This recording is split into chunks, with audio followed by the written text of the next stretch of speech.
let's say that you go to a party and you're trying to impress the people that are there and you're trying to get them to like you. And so you maybe get jabbed at a little bit and you laugh and you go along with everyone so that they like you. And then you go home and you're bitterly resentful about the way that you were put down at this party. And that's going to make all sorts of aggressive, I wish I could have said, it's going to make all sorts of aggressive and vengeful thoughts sort of flash through your imagination.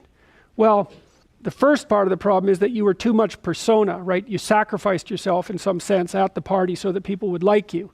And in the second part, you're refusing to admit to the existence of those elements of you that would have actually protected you from doing that. So let's say you go home and you're all bitter and resentful and you have fantasies of revenge. I mean, that reveals to you the shadow part of you that's aggressive.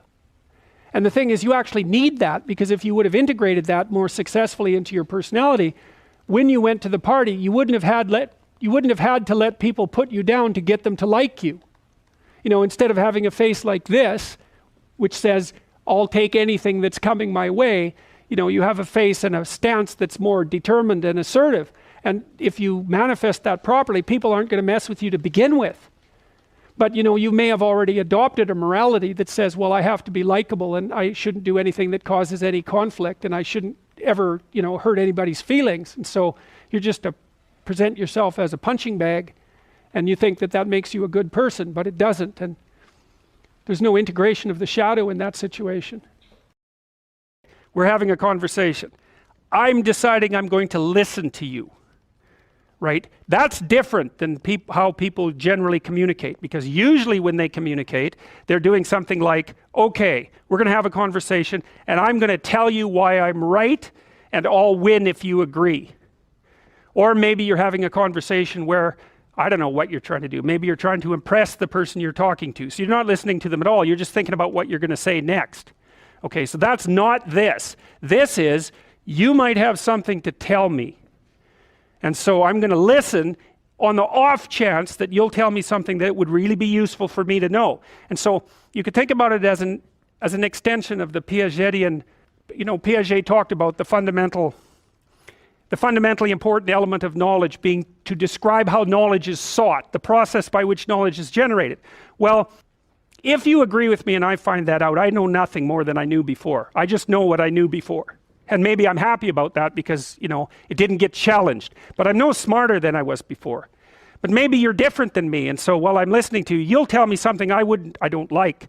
Maybe it's something I find contemptible or difficult, whatever. Maybe you'll tell me something I don't know, and then I won't be quite as stupid. And then maybe I won't run painfully into quite as many things. And that's a really useful thing to know, especially if you live with someone and you're trying to make long-term peace with them, is they're not the same as you. And their way they look at the world and the facts that they pull out of the world aren't the same as your facts. And even though you're going to be overwhelmed with the proclivity to demonstrate that you're right, it is the case that two brains are better than one.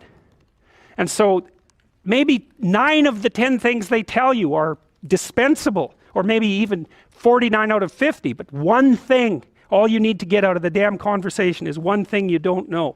And one of the things that's very cool about a good psychotherapeutic session is that the whole conversation is like that. All you're doing is trying to express the truth of the situation as clearly as possible. That's it. And so now Roger's proposition, and I'll tell you why he derived it, was that if you have a conversation like that with someone, it will make both of you better. It'll make both of you psychologically healthier. So there's an implicit presupposition that the exchange of truth is curative. Well, that's a very cool idea. I mean, it's a very deep idea.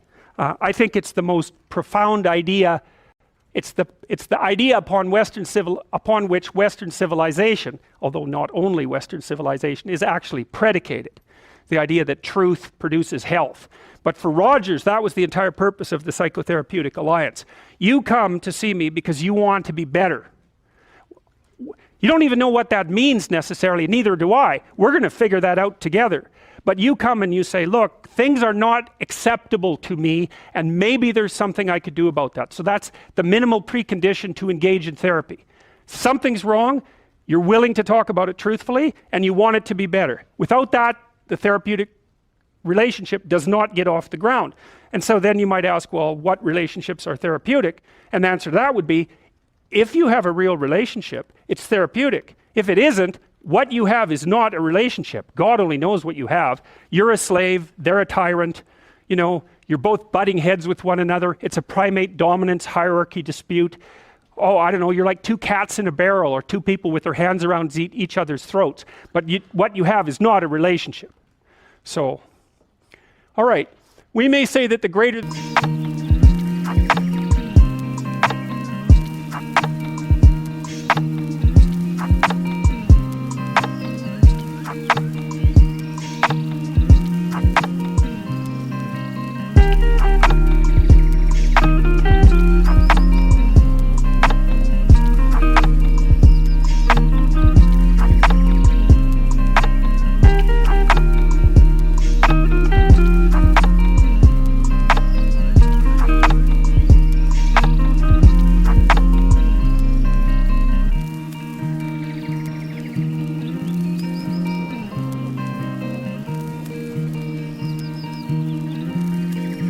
the communicated congruence of experience, awareness, and behavior on the part of one individual.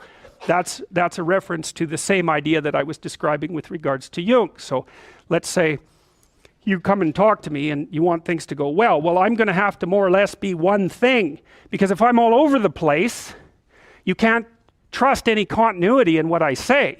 There's no reason for you to believe that I'm capable of actually telling you, I'm capable of expressing anything that's true. So the truth is something that emerges as a consequence of getting yourself lined up and beating all the impurities out of your soul, for lack of a better word. You have to be integrated for that to happen, and you do that at least in part by wanting to tell the truth. The more the ensuing relationship will involve a tendency towards reciprocal communication with the same qualities. So one of the things, I've been quite influenced by Rogers. One of the things I try to do in my therapeutic sessions is, first of all, to listen, to really listen. And then while I listen, I watch. And while I'm listening, things will happen in my head. You know, maybe I'll get a little image of something, or I'll get a thought or a question will emerge, and then I'll just tell the person what that is. But it's sort of directionless, you know. It's not like I have a goal, except that we're trying to make things better. I'm on the side of the person.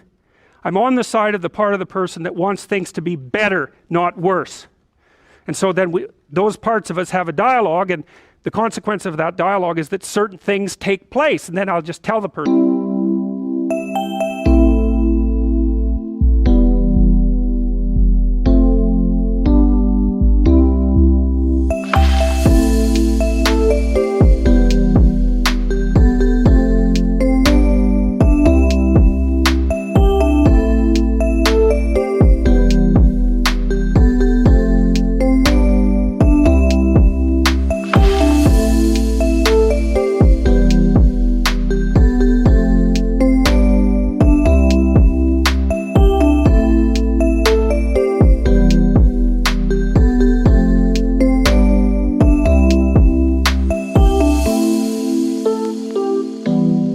What happened.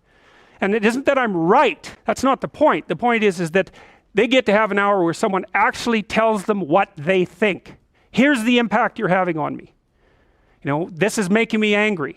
This is making me happy. This is really interesting. This reminds me of something that you said an hour ago that I don't quite understand. And the whole point is not for either person to make the proposition or convince the other that their position is correct, but merely to have an exchange of experience about how things are set up.